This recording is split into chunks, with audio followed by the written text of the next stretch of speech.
Hello student, आज हम class 12 commerce हमारा जो सब्जेक्ट है अकाउंटेंसी इंग्लिश मीडियम और हिंदी मीडियम के स्टूडेंट्स के लिए हमारी जो बुक्स है बीके कुमावत चैप्टर नंबर 6 और क्वेश्चन नंबर है 24। यहाँ पर जो क्वेश्चन नंबर 24 दिया गया है आप उसमें अपनी बुक्स में देख सकते हैं। बीके कुमावत की एक बैलेंस शीट दी है। बैलेंस शीट में क्रेडिटर्स है, रिजर्व है और कैपिटल अकाउंट है।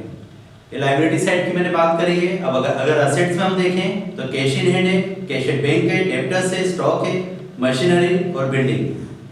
नीचे एडजस्टमेंट करने के बारे में हमको बताया गया है। जैसा कि आप अपनी कॉपी में अपनी किताब में देख पा रहे होंगे, संदिग्ध ऋण संचय 5% किया जाए, मतलब जो हमारे डेब्टर्स है उसका 5% का जो हमारा अमाउंट है वो डूब रहा है, वो हमें प्राप्त नहीं हो रहा है, और संदिग्ध ऋण संचय है वो हमको प्राप्त होने की उसकी संभावना नहीं है। तो इसलिए हमने इसको यहाँ पर डेबिट साइड में लिखा, आप देख सकते हैं। हमारी बुक्स में डेब्टर्स कितने के हैं तो हम यहाँ पे देख पा रहे हैं डेब्टर्स हमारे 9000 के।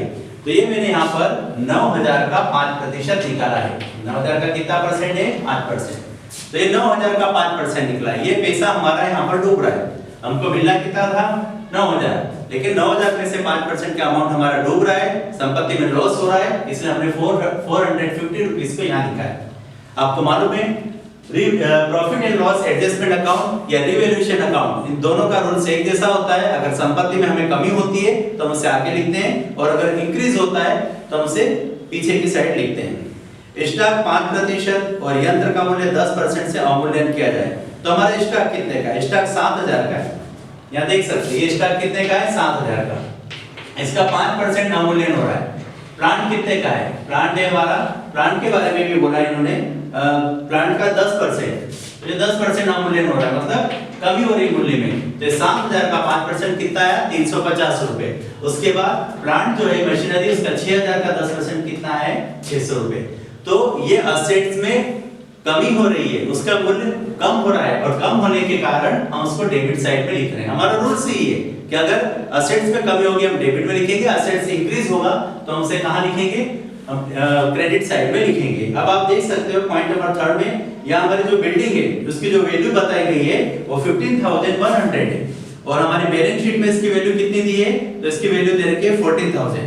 तो 15100 में से अगर हम 14100 घटाएंगे, देखो यहाँ पर मैं लिख सकता हूँ 15100, हमको यहाँ नीचे बताई गई है, बैलेंस शीट के नीचे एडजस्टमेंट में दी है, और बैलेंस शीट में कितना दिया है? 14000। मतलब इसके मूल्य में वृद्धि हुई है। बिल्डिंग हमारी पहले 14000 की थी, बाद में इसमें इंक्रीज होकर के 15100 हुआ है, मतलब कितने की वृद्धि हुई? 1100 की। तो ये वृद्धि को हमने, संपत्ति में वृद्धि होती है तो उसको हमने बाई साइड में लिखा है।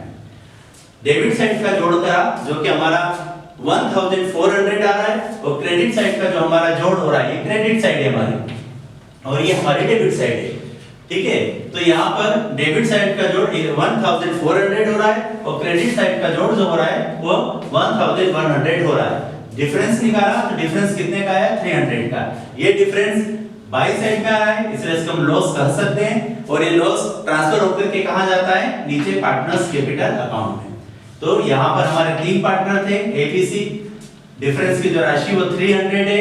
हमारी बुक्स में जो रेशियो दे रखा है 3:2:1 दे रखा है, वो उसी रेशियो के हिसाब से हमने इसको यहाँ पर डिवाइड किया है। तो ए का जो अमाउंट है लॉस का वो 150 है, बी का जो अमाउंट आया हमारा वो 100 है, और सी का जो हमारा लॉस का अमाउंट आया है वो 50 रुपीस है।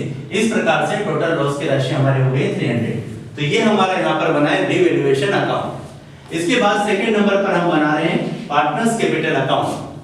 आप चैप्टर नंबर 2 से जानते हो कि पार्टनर्स कैपिटल अकाउंट